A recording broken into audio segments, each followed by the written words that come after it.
Dear Dani, moving sucks.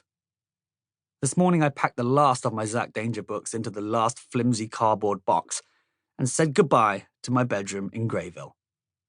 I know Greyville's just a regular town, but as soon as this day came, I really didn't want to leave. And I guess my stuff didn't want to leave either. I told Mum that the hole in the box was a sign that we shouldn't go ahead with the move.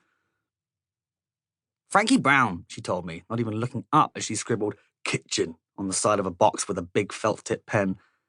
I am a scientist. I only believe in fact-based evidence. Now hurry up. The removal van is going to be here soon.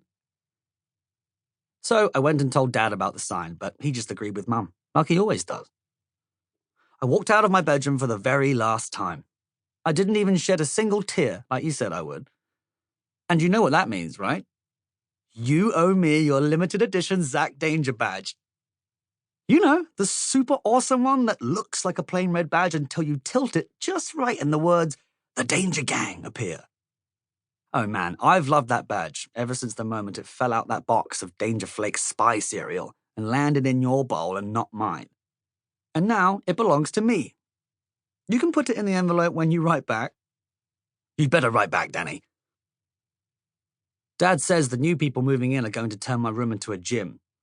A gym? Can you believe that? I grew up in that room. We've had so many epic historic moments in there, Dani.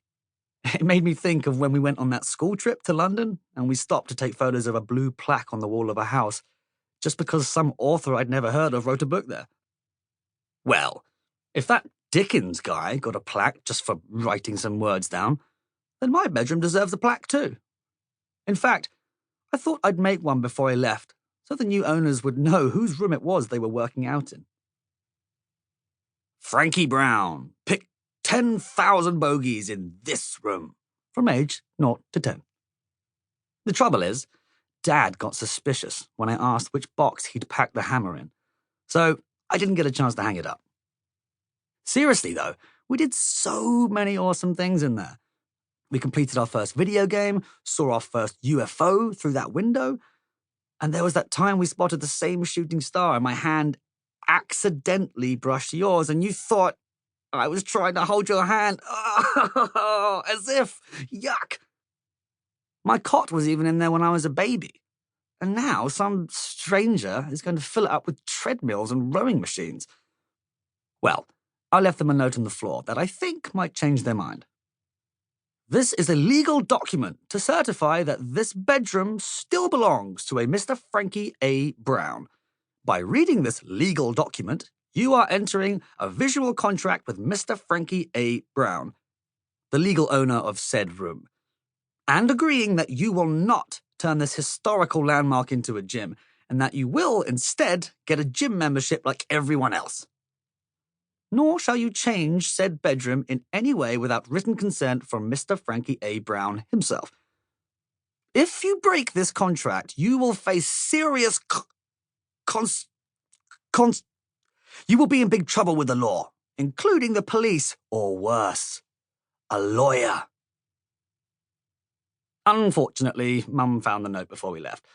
You need to learn to let go of things, Franky, she sighed. I'd happily leave Max behind, I told her, but apparently that wasn't an option. So Max had to come with us to the new house too. This sucked because he pooped his nappy in the car on the way there, but Dad said there wasn't time to stop at the services, so I had to go the whole journey with my head out the window to stop myself breathing in his poo particles. We drove past that big cooking apple tree in Mr. Flaxen's front garden, and I remembered the time I dared you to climb all the way to the top.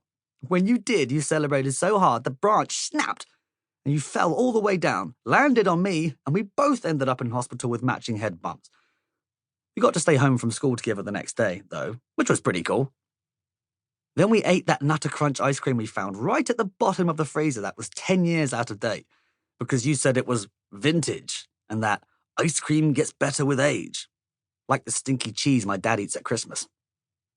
We both ended up with brain freeze and food poisoning.